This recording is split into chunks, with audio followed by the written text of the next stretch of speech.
Siyata Dishmaya, Masechet Zvachim, Daf Samech Dalet. Nous commençons au dernier mot de la deuxième ligne, Shlosha Dvarim, ce que nous avons vu dans la Mishnah, que le Keren Ma'aravid d'Eromit, c'est-à-dire le coin du Misbeach, sud-ouest, servait à 6 choses, 3 choses en bas et 3 choses en haut. Les 3 d'en haut, nous avons vu, on va commencer par les 3 qui sont dans l'ordre de la Gemara, ici, Shlosha Dvarim, les mata en bas.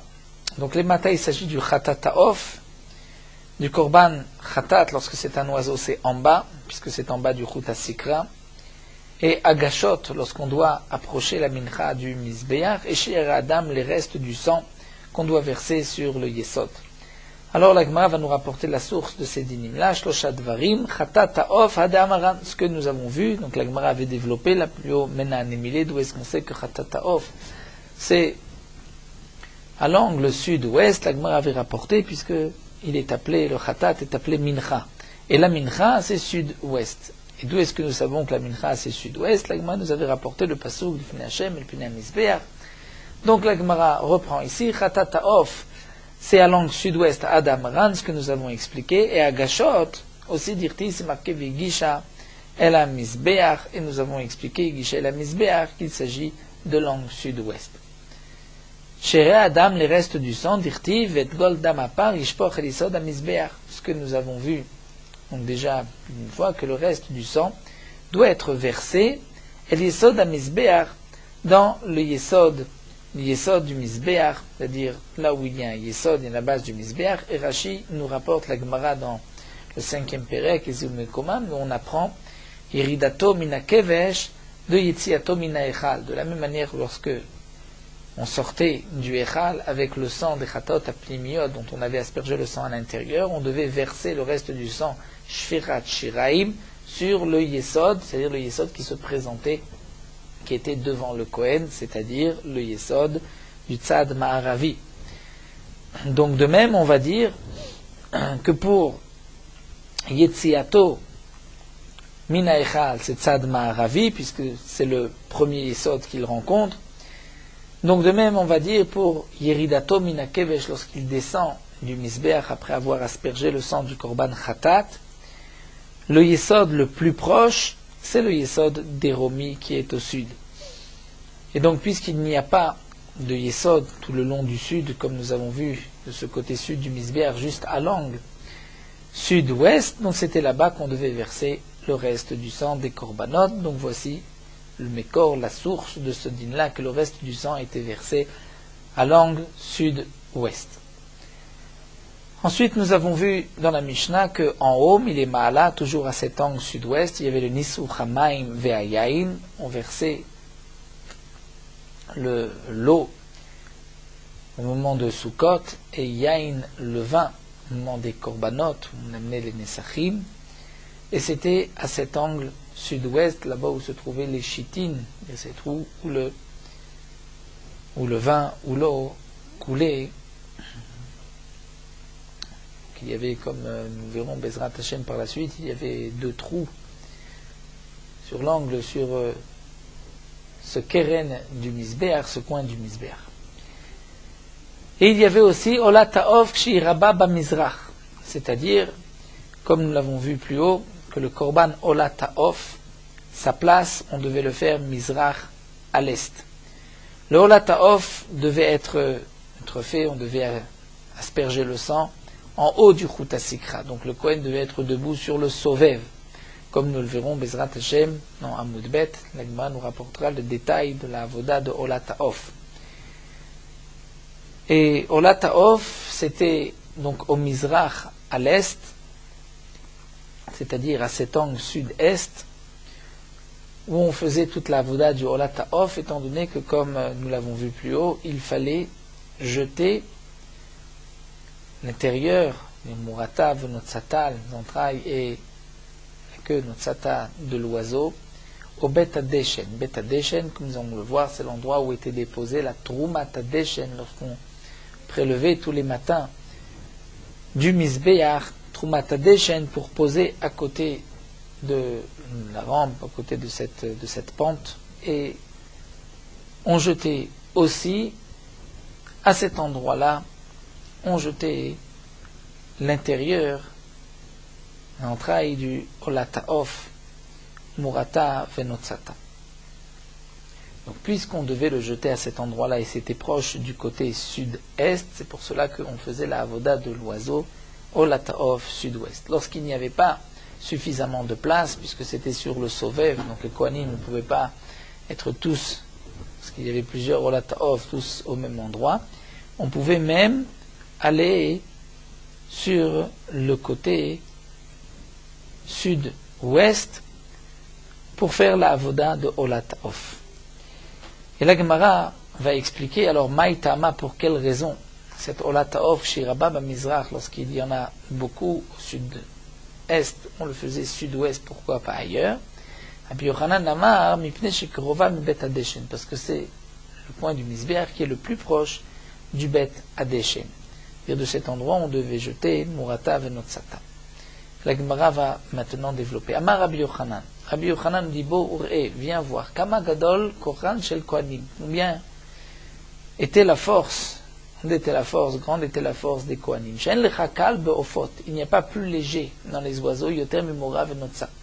Que cette partie que le Kohen devait jeter, Mora Venotza. Mora, donc l'intérieur, et Notza, les plumes. Nous verrons exactement quelle était la partie qu'il devait prendre.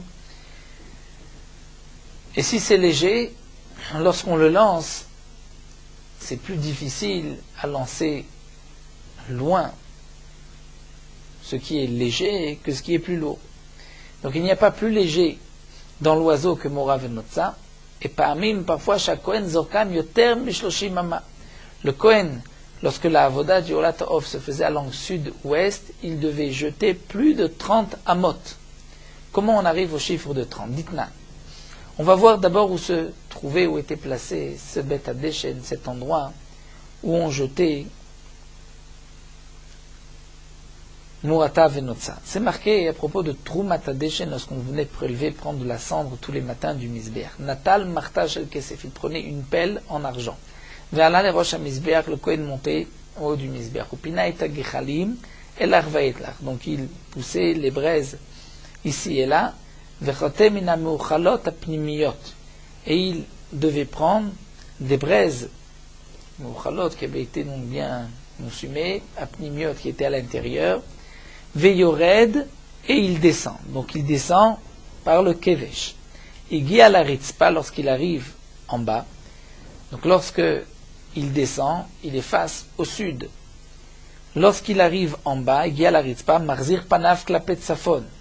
Donc il se retourne vers le nord, veolech, et il marche les mizracho shel kevesh, à l'est du kevesh. Donc lorsqu'il est face au nord, l'est, c'est la partie droite du kevesh. Donc il marche à côté du kevesh, du côté est, ke'eser amot, comme à peu près 10 amot du début du kevesh. Savar et agichalim al gabe haritzpa, et il allait donc réunir les braises sur le sol, rachok mina kevesh, loin, donc il s'éloignait un petit peu, donc loin, c'est-à-dire vers l'est, de shloshat tfachim, 3 tfachim du kevesh, makom, là-bas, chez Notnim, où on mettait aussi Mora Venotza, la Mora Venotza de cet Olataof, Vedishun Misbeach HaPnimi, lorsqu'on enlevait la cendre du Misbeach HaPnimi, puisqu'on brûlait la Ktoret sur le Misbeach intérieur, il fallait aussi enlever la cendre, et aussi le Dishun de la Menorah, puisque tous les matins, le Kohen devait faire Atavat Hanerot pour nettoyer et enlever le reste des mèches de la Menorah. Donc c'était posé à cet endroit-là. Donc revenons au calcul de la Gemara, comment on est arrivé à plus de 30 amot. Si l'emplacement de cet endroit, de ce Bet Adeshen, Makom Adeshen, se trouvait, comme on l'a vu ici, il longeait le Kevesh et il s'était éloigné donc, du sud de 10 amot. Donc il était proche du Misbeach, puisque le Kevesh était en vérité de 32 amot. Lorsqu'il s'est éloigné de 10 amot, il arrive à 22 amot proche du Misbeach. En vérité, ce n'est pas tout à fait 22 amot. Ça dépend si on calcule par rapport au bas ou en haut. au bas du Misbéach, puisqu'il n'y avait pas de Yesod, il se trouve maintenant à 21 amas. Mais par rapport au haut du Misbéach, puisqu'il y avait encore la Hama de Sovev, il se retrouve à 20 amot du haut du Misbéach. Lorsque donc il s'était éloigné juste 3 tfachim et 10 amot donc du sud, 3 tfachim vers l'est, et revenons maintenant au Keren à cet angle sud-ouest, combien il était loin de ce Makom Adeshen. C'est vrai que c'était en diagonale, donc nous allons essayer d'abord de voir quelle était cette mesure. Donc on est là 20 ou 22 amot du Misbéach. Pour regarder l'explication de Rashi, nous allons revenir sur cette mesure. Le Kevesh, le Misbéach, était large de 32 amot. Le Kevesh était au milieu et faisait 16 amot. Donc si c'est 16 amot, il y avait encore 8 amot de chaque côté. 8 amot pour le Misbéach, mais 8 amot en comptant le Yesod, une ama, et le Sovev, encore une ama. Rashi nous dit, lorsque le Kohen faisait la avoda du Olataof, s'il était à l'angle sud-est, il montait donc sur le Yesod, puisque le Yesod était au-dessus du Chutasikra. Mais lorsqu'il n'y avait pas de place et qu'on devait se mettre à l'angle sud-ouest, eh bien, nous explique que Rashi ne pouvait pas être debout sur le Sovev, étant donné qu'il n'y avait pas de Kevesh, le membre qui nous menait à ce Sovev de ce côté-là. C'était le membre qui menait au Yesod. Donc, il allait même monter sur le haut du Misbéach. Donc, si on est en haut sur le haut du Misbéach, le haut du Misbéach, si on compte les 16 amot, puisqu'il faut jeter dans cette diagonale, en diagonale, il devait jeter à combien il se trouve loin de cet endroit. C'est la diagonale de 22, nous dit Rashi, sur 22. Donc, comment exactement 22 sur 22? Puisque il se trouve en haut du Misbéach. En haut du Misbéach, le Kevesh faisait 16 amot, et il y avait, jusqu'à la fin du Misbéach, du côté ouest, il y avait encore 8 amot. On a enlevé une ama de Yesod, une ama de Sovev, il se retrouve à 6 amot. 6 amot, en vérité, s'il était debout sur le Keren. Mais comme il ne peut pas être sur le Keren, il était à côté, donc il y avait un petit décalage. Donc Rashi nous dit, il y avait un décalage encore d'une ama, donc il était à 5 amot, plus 16 amot, ça nous donne 21 amas, mais nous dit Rashi, il ne pouvait pas non plus être là, donc il y avait un décalage encore d'une ama partait vers le nord, ce qui nous donne en vérité une diagonale, donc de presque 22 sur 22 à peu près, si on compte 23 sur 22. Et donc, Rashi nous fait tout ce calcul, on ne rentre pas dans le tefar près, puisqu'il y avait encore Shloshat Fachim. Mais Rashi nous dit, puisque on est arrivé à une diagonale, en vérité, on va compter de 22 sur 22.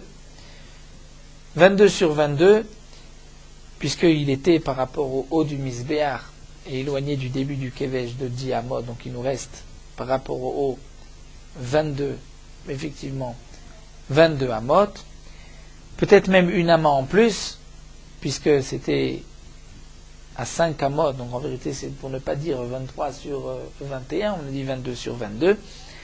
Et Rashi nous fait donc le calcul que nous connaissons dans la Gemara, la diagonale de 22 sur 22, c'est lorsque nous avons une ama sur une ama carrée, la diagonale est en vérité de une ama et de 2 cinquièmes. Donc si on a 22 sur 22, on va rajouter 8 amot, nous dit Rashi, puisqu'on doit rajouter 2 cinquièmes. Donc on rajoute encore 8 amot et 5 cinquièmes. Ce qui nous donne 8 amot et 5 cinquièmes qu'on rajoute à 22, ça nous donne le chiffre de 31 amas et 4 tfachim. Donc le Bet Adeshen était aussi un peu éloigné du Kevesh, comme nous l'avons vu, de 3 tfachim. Donc on arrive, nous explique Rashi, à 31 amas et un tefar. Et donc c'est la question que maintenant pose la Gemara, Hanetfe mitlatin vechad avian. C'est en vérité plus de 31. Tu dis 30 amot, le Kohen devait lancer dans cette diagonale de 30 amot, en vérité c'est 31 amas et un tefar. Et la Gemara répond, c'est vrai, mais makom gavrel ochashiv. On ne tient pas compte de l'endroit où il était debout. comme nous l'avons expliqué, il était debout donc sur le Misbéach. On ne tient pas compte de l'endroit où il est debout, mais à partir de là où il était debout, aussi on compte, on retrouve donc environ 30 amot. Donc viens voir la force des Kohanim qui pouvaient lancer Morata Venotsata dans cette diagonale qui faisait une diagonale de 30 amot. On revient à notre Mishnah, Kol haolim la Misbéach. Nous avons vu que ceux qui montaient sur le Misbéach, donc contournaient le Misbéach en passant par la droite, sauf pour celui qui montait pour ces trois choses-là, qui étaient Nisur Hamaim, Nisur Hayain et Olat Haof. Maïtama, pour quelle raison, dans ces trois cas, il ne faisait pas le tour? Amar Rabbi Yochanan, comme nous l'avons déjà mentionné dans la Mishnah, Nesachim Shemait Hashenu. Les Nesachim, s'ils font le tour, ils risquent de fumer. Et le Nesachim, si le vin a fumé, il sera pasoul. Il prend le goût de ce hacham. Olat Haof, et donc de même aussi pour l'eau. Veolat Haof, Sheshem Matamud Be'hacham. Peut-être que l'oiseau risque de mourir en contournant sur le haut du Misbéach, étant donné qu'il y avait de la fumée de la maracha.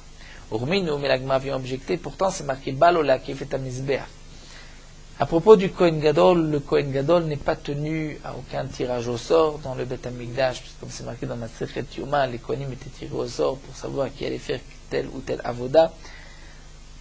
Il y avait aussi un partage de ce qu'on devait manger parmi les Kohanim. Le Kohen Gadol avait un statut particulier lorsqu'il voulait faire tel ou tel avoda. Il pouvait faire cette avoda, il avait priorité, même sans aucun tirage au sort. Donc là, Mishnah dans Masechet Tamid nous dit Balo Lakif et Tamizbeach. Si le Kohen Gadol veut faire le Nisur Hayain et qu'il va donc maintenant contourner le Mizbeach, Ma'in ou Matril, par où il commence, puisqu'il doit faire le Nisur Hayain, verser le vin à l'angle sud-ouest. Alors il commence de l'angle sud-est, Matril, Mikeren, Doromit, Mizrachit. Ensuite, Mizrachit Tzfonit, c'est-à-dire nord-sud, Tzfonit Maravit nord-ouest et Maravit Deromit sud-ouest. Venotnim lo yain le naser, ou bien, après la girsa du Shita Mekubetzet natnu lo, on lui donne le vin pour qu'il puisse le verser. La Gemara pensait ici que le Kohen Gadol faisait le tour avec le vin. Donc on lui donne le vin pour verser et il fait le tour. Amar Rabbi Yochanan dit non. Akafa beregel. Il contournait, mais il n'avait pas le vin dans sa main. C'est une mitzvah que tout celui qui monte sur le Mizbeach peut donc contourner der Yemin. Donc le Kohen Gadol aussi faisait le tour, mais on ne lui donnait le vin que lorsque il arrivait à cet angle sud-ouest. Et Rashi nous dit que les autres Kohanim qui montaient pour faire le Nisur Hayain, Nisur Hamaim, eux allaient directement vers le côté sud-ouest et ils n'avaient pas besoin de faire le tour. Donc le Kohen Gadol, lui, devait faire le tour, puisque au passage, il allait aussi brûler le Korban Ola. Donc il s'agit d'un Kohen Gadol qui voulait faire le tour pour ne pas seulement faire le Nisur Hayain, mais aussi pour faire le Korban Ola, et pour le brûler, comme c'est marqué, Rashi nous rapporte le début de la Mishnah aussi dans Masechet Yoma. Donc Kohen Gadol makriv chelek barosh, noter chelek barosh. Et donc la Mishnah dans Tamid nous parle d'un Kohen qui dit je vais être makriv, olazo ani makriv. Donc s'il veut être maktir, il montait sur le Mizbeach et il faisait aussi le Nisur Hayain. Donc c'est pour cela qu'il devait contourner pour la Aktara, pour brûler les membres du Korban Ola. La Gemara continue à Marava, Daikaname de Katane, Rava nous dit, il y a même une preuve, ce que nous a dit Rabbi Yochanan, parce que c'est marqué Natnulo, Notnimlo Yain le Neser. Velo Katane Omer lo Neser. Donc c'est la preuve que le Kohen Gadol ne faisait pas le tour avec le vin, puisque c'est marqué, lorsqu'il est arrivé là-bas, on lui donnait le vin, et non pas qu'on lui disait, vas-y, tu peux être Neser, tu peux verser. Donc Shema Minak, c'était qu'à ce moment-là qu'on lui donnait pour ne pas, comme nous l'avons vu, le vin fume, soit Meushan, et il serait pas soul pour le Nisur Hayain. Tanu Rabanan, l'Agma nous rapporte une braïta. Kol haolim la Mizbeach, tout celui qui monte sur le Mizbeach, tout Kohen. Olim derech yemin, il monte du côté droit.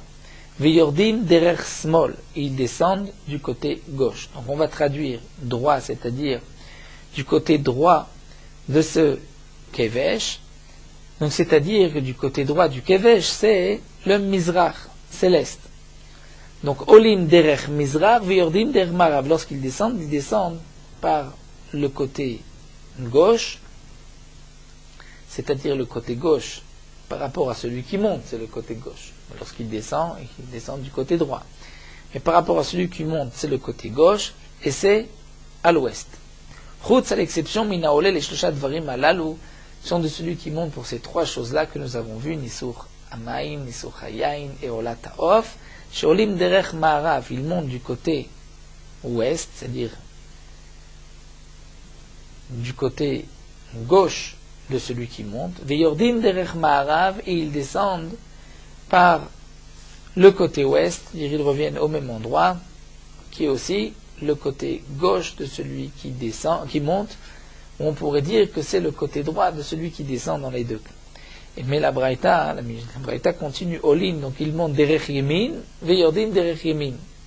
Il monte par la droite et il descend du côté droit. Demande la Gemara, c'est derech yemin, c'est derech smol. Si tu dis il monte du côté droit, c'est en vérité qu'il monte de son côté droit. Donc c'est il monte à l'est. Et là nous avons vu qu'il monte à l'ouest, donc derech smol. Amar Ravina nous dit tanes smol. Donc effectivement, Marc, il monte du côté gauche, puisqu'il doit monter du côté ouest. Rava Amar, non, ma yemin, on dira yemin de misbeach. Ou ma smol, smol de gavra. Dire le Tana ici, lorsqu'il nous parle de la droite, il parle de la droite du misbeach. Le misbeach, Rashi nous dit, puisqu'il est dirigé vers le sud, donc son visage, l'entrée c'est le sud, donc sa droite c'est à l'ouest. Donc c'est pour cela que le Tana nous a dit Olim derech yemin, on monte du côté droit, c'est-à-dire si on tient compte de la droite du misbeach, comme si le misbeach était debout face au sud. Mais lorsque c'est marqué le small, qu'il descend du côté small, là il s'agissait small des gavra, de l'homme, c'est-à-dire à la gauche de l'homme qui monte. Parfois c'est la droite du misbeach, parfois c'est la gauche de l'homme.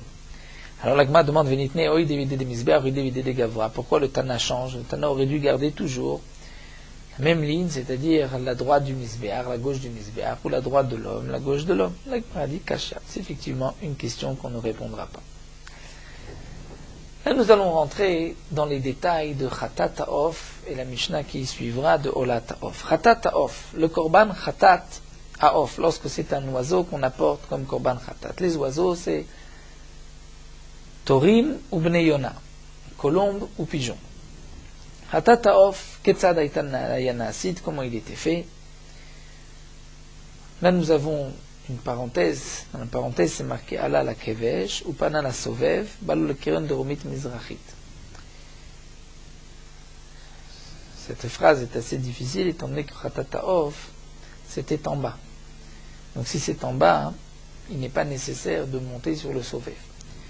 Donc c'est pour cela que certains vont passer cette ligne de la Mishnah. Donc Chatat Haof, Ayam Molek et Rocha, Mimul Orpa. Il va faire la melika, c'est-à-dire avec l'ongle, le Kohen va,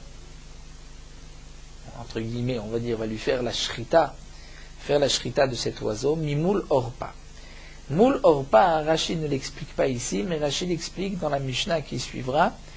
Concernant Olat Haof, c'est aussi marqué Mimul Orpa. Orpa, le Oref, la nuque, Rashi traduit, c'est le haut de la tête. Et Moul Orpa, c'est le bas du cou qui est en face de la nuque. En face de la nuque, c'est là-bas, entre côté des ailes, c'est là-bas qu'il devra faire la melika. Ve'eno mavdil. Eno mavdil, c'est-à-dire qu'il ne va pas couper les deux simanim, l'œsophage et la trachée artère de l'oiseau, mais seulement un siman. Umaze midama al-kir misbeach, et il va asperger du sang de la bête, c'est-à-dire il va prendre l'oiseau dans sa main et il va asperger sur le misbeach.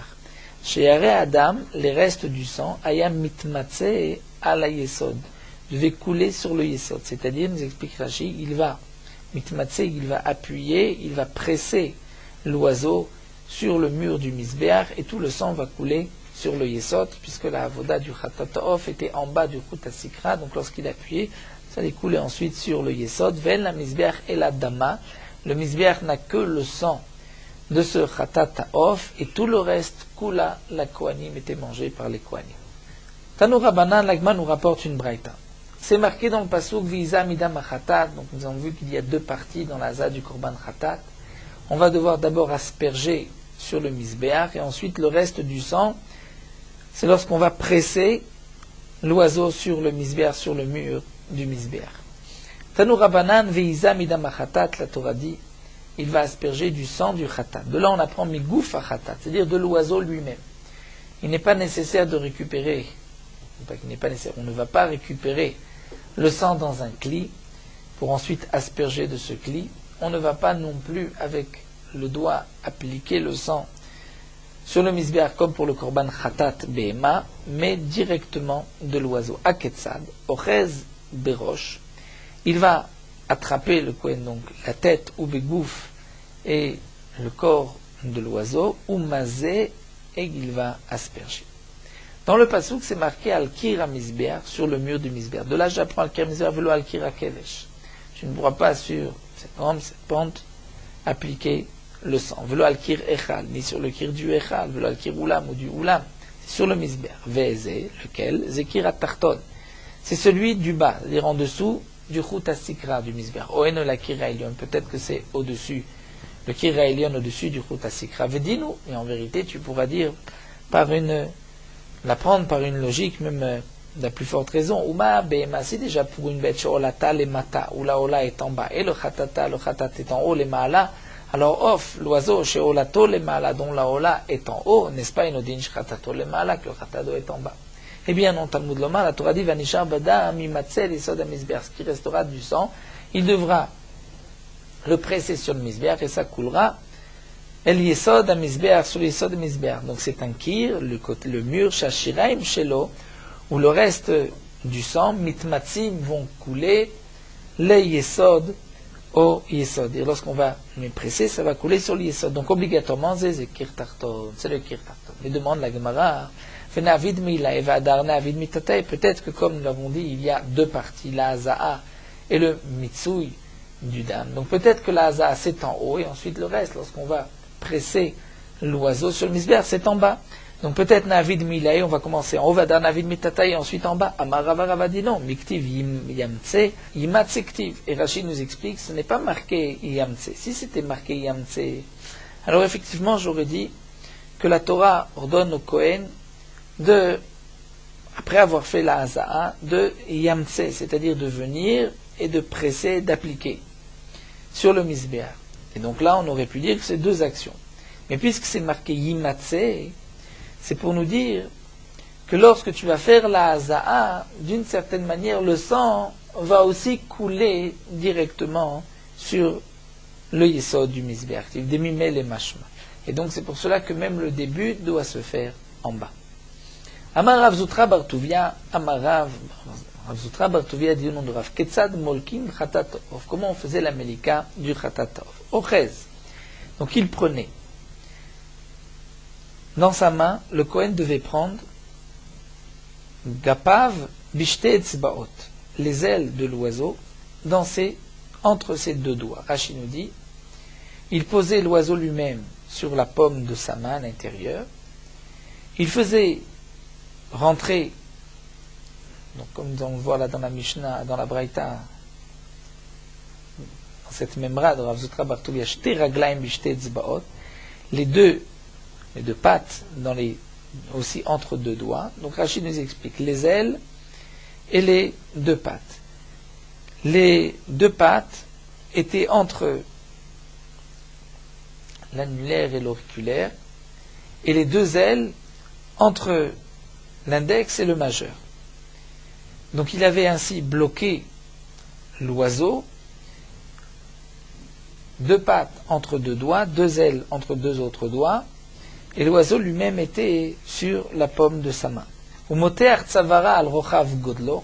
va ensuite tendre, étirer le cou de l'oiseau sur la largeur de son pouce. Donc Rachid dit sur la largeur extérieure de son pouce, c'est-à-dire qu'il va rentrer le cou de l'oiseau entre le pouce et l'index. Et donc, la gorge de l'oiseau va être à côté de son pouce. La nuque se trouvera donc vers le haut et il pourra faire la melika ou molka, comme nous avons vu mimoul orpa. Mais maintenant, Tatana, dans une braïta, nous avons enseigné que tzifra milebar. Rachid nous explique tzifra milebar, c'est-à-dire comme on le fait nous sur la main, qu'on a l'habitude d'égorger les oiseaux, comme au moment de la shrita seulement. Que signifie milebar? C'est-à-dire il va renverser la face de l'oiseau sur le dos de sa main afin que la nuque soit en haut. Donc, ochez gapav bishte etzbaot, il va prendre ses deux ailes entre deux doigts, shne raglaim devad bishte etzbaot entre deux doigts, ou moter tzavaro al rochav shte etzbaotav, il va étirer le cou de la bête sur la largeur de ses deux doigts, ou molek, il fera la melika. Vezoi, et donc la Braïta termine, Zoi avoda kasha sheba migdash. Comment attraper l'oiseau et faire la melika, ça faisait partie des avodot. Pour l'instant, on comprend dans la Gemara, Vezo avoda, c'est la avoda kasha du Bet Hamikdash. C'était la avoda qui était difficile dans le Bet Hamikdash. La Gemara demande Zoi vetulo. Et celle-ci, il n'y en avait pas d'autres. Veika, pourtant, on voit que c'est la kmitza, lorsque le Kohen devait faire la kmitza, où il devait enlever avec le pouce et le petit doigt l'auriculaire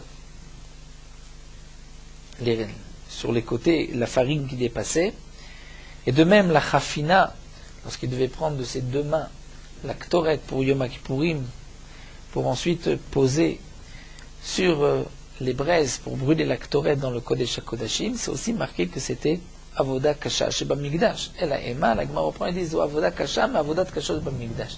C'est-à-dire que la melika faisait aussi partie des avodot kashot du Bet Hamikdash, comme Kmitza et Chafina, c'était deux avodot, donc trois avodot difficiles.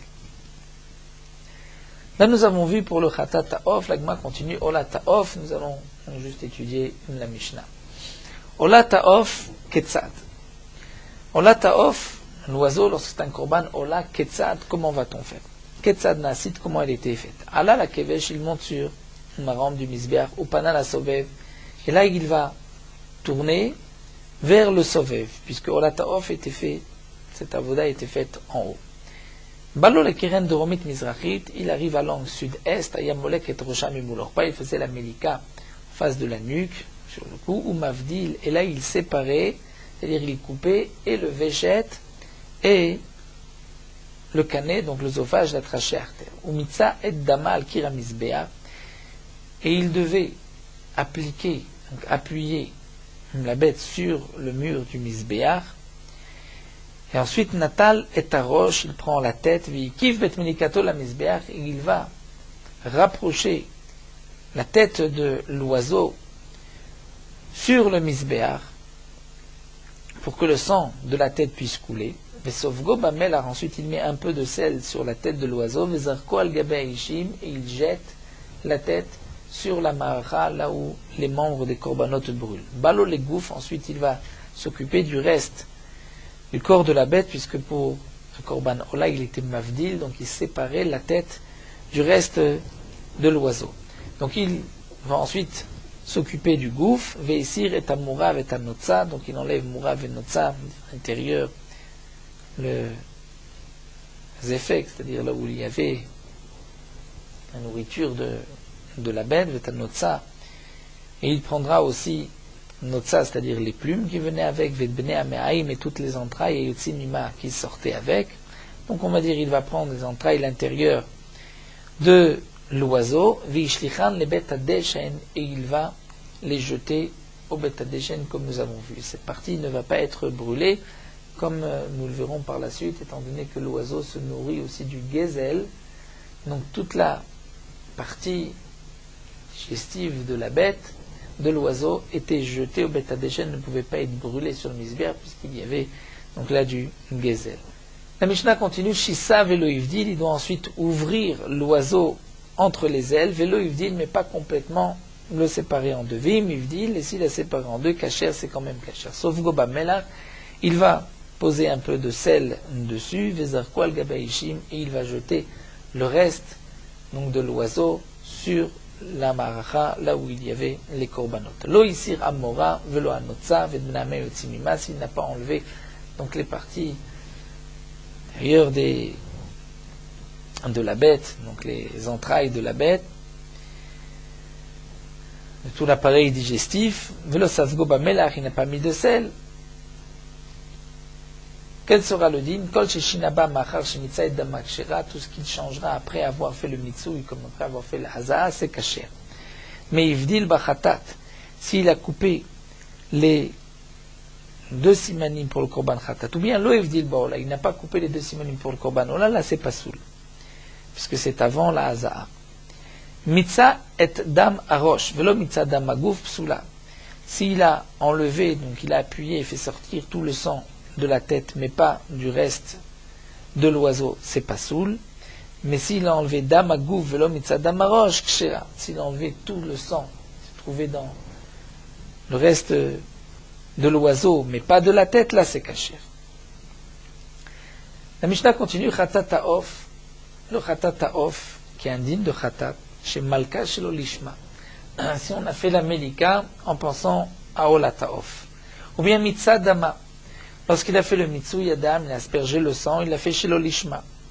Ou bien Lishma ve chez l'Olishma, une avoda chez l'Olishma et une autre Lishma. Donc la première Lishma, la deuxième chez l'Olishma, ou bien le contraire, chez l'Olishma ve Lishma, là c'est pas soul. Comme nous avons vu, le din du Korban Khatat chez l'Olishma, c'est pas soul. Olat ha'of, c'est kshera. Mais bilvad chez l'Altalabalim Shenchova, le propriétaire ne s'est pas acquitté de son obligation. Comme tous les korbanot, nous avons vu que le din de chez l'Olishma, c'est seulement Pesach ve Khatat, ou c'est pas soul même Bediavad. Pour les autres korbanot, c'est kasher velo alo la baalim shum chova.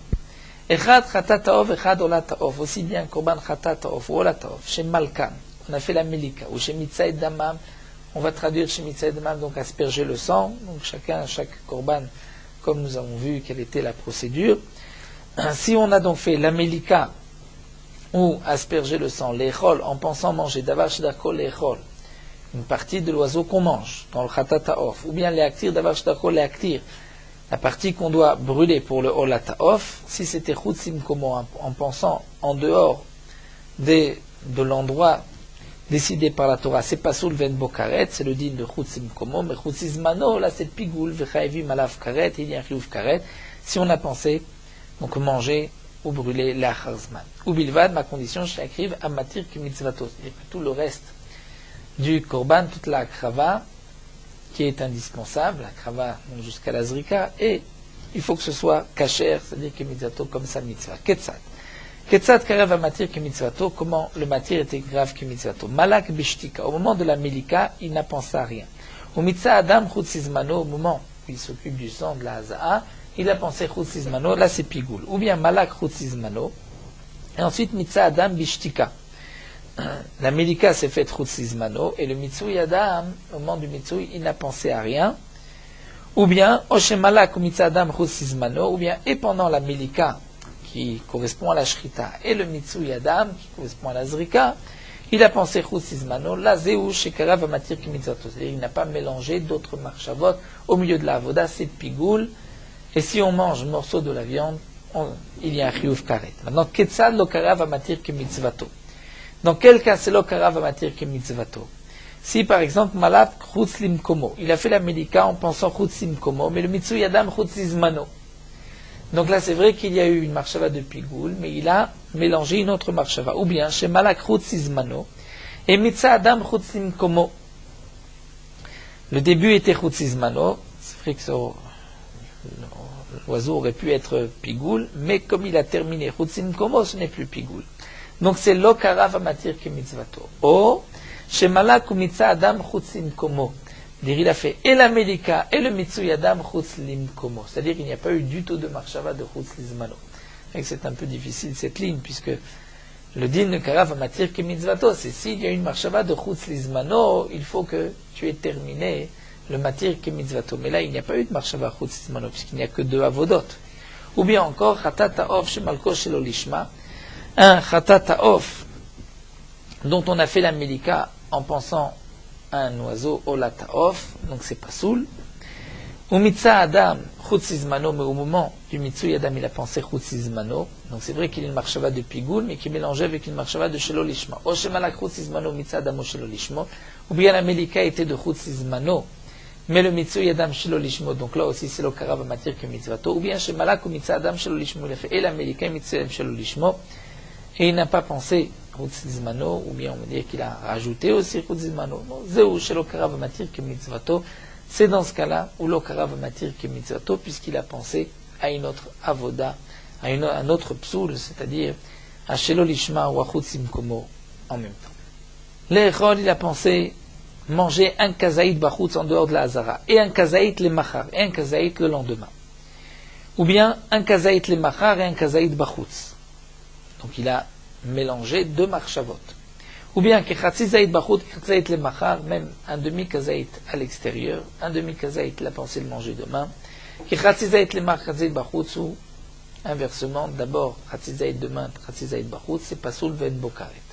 Pourquoi? Puisqu'il y a eu, en même temps que la marshava de Pigoul, une autre marshava. Amar Rabbi Yehuda, et Rabbi Yehuda nous dit, comme nous l'avons vu pour les bêtes, Zéaklal, voici la règle. Et marchavet azman kodmal marchavet amakom Pigoul chayav malaf karet.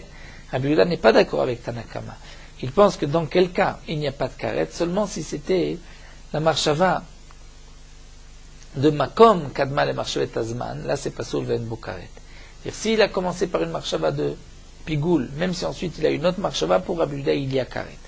Mais si c'était la marshava du makom ou de shelo lishma avant la marshava de zman, là c'est pas sous ben bokaret. Ramim disent non, c'est vezé pas sous ben bokaret. Peu importe si la marshava de pigoul était la première ou la deuxième, et peu importe si l'autre marshava qui vient enlever le pigoul était la première marshava ou la deuxième. L'echol kechatzi zaït, velaktir kechatzi zaït, il a pensé manger un demi-kazaït le lendemain, et les actir brûler un demi-kazaït le lendemain. Là, c'est caché. Pourquoi? Parce qu'il n'a pas eu une marshava sur un kazaït. Shen achila vaktara mitztarfim, la achila l'aktara ne s'associe pas, comme nous l'avons vu pour le din de la bête. Alors, nous allons nous arrêter ici et on reprendra l'explication de cette Mishnah. Nous terminons Meorot Halacha Daf Samer Dalet. Un homme qui veut manger du pain, il se trouve dans un endroit où il n'y a pas d'eau. L'eau se trouve à peu près à 1 kilomètre, c'est-à-dire à 18 minutes de là où il se trouve ou plus. Il pourra manger du pain, même s'il ne sait pas laver les mains, mais il devra entourer ses mains d'une serviette ou de manger avec des gants. Puisque lorsqu'il ne touche pas le pain avec ses mains, mais par l'intermédiaire d'un gant ou d'une serviette, il pourra manger du pain même sans netilat yadayim. Mais si un homme est en chemin, et sur sa route, il trouvera de l'eau, si l'eau se trouve jusqu'à 4000, c'est-à-dire à peu près 4 km de là où il se trouve maintenant, donc l'équivalent de 72 minutes, il devra attendre pour manger du pain, d'arriver à un endroit où il aura de l'eau, et il se lavera les mains comme il faut. Mais si même, lorsqu'il poursuit sa route, qu'il marchera 4 km, il ne trouvera pas d'eau, donc là, dans ce cas-là, il pourra manger du pain en mettant des gants ou une serviette autour de ses mains. Ces shiurim, donc d'1 000 et de 4 000, ont été dits par rapport au din de Netilat Yadayim. On tient compte du temps qu'un homme doit marcher. C'est-à-dire, non pas du kilométrage, mais le temps qu'on doit mettre pour marcher 1 000 ou pour 4 000. Et donc, si aujourd'hui, un homme peut arriver en 18 minutes, équivalent d'1 000, ou lorsque l'eau se trouve dans sa direction dans 72 minutes, il trouvera de l'eau. S'il est en voiture, et qu'en 18 minutes, il fera bien sûr beaucoup plus que 1 kilomètre, en 72 minutes, beaucoup plus que 4 kilomètres, il devra attendre d'avoir cette eau pour pouvoir faire Netilat Yadayim. Donc on ne compte pas en kilométrage, mais en temps, le temps de 18 minutes ou le temps sur sa route de 72 minutes, même si c'est en 72 minutes, il pourra faire une dizaine de kilomètres. Tout dépend donc du temps, et il devra attendre pour faire Netilat Shadaim d'arriver à un endroit où il aura de l'eau.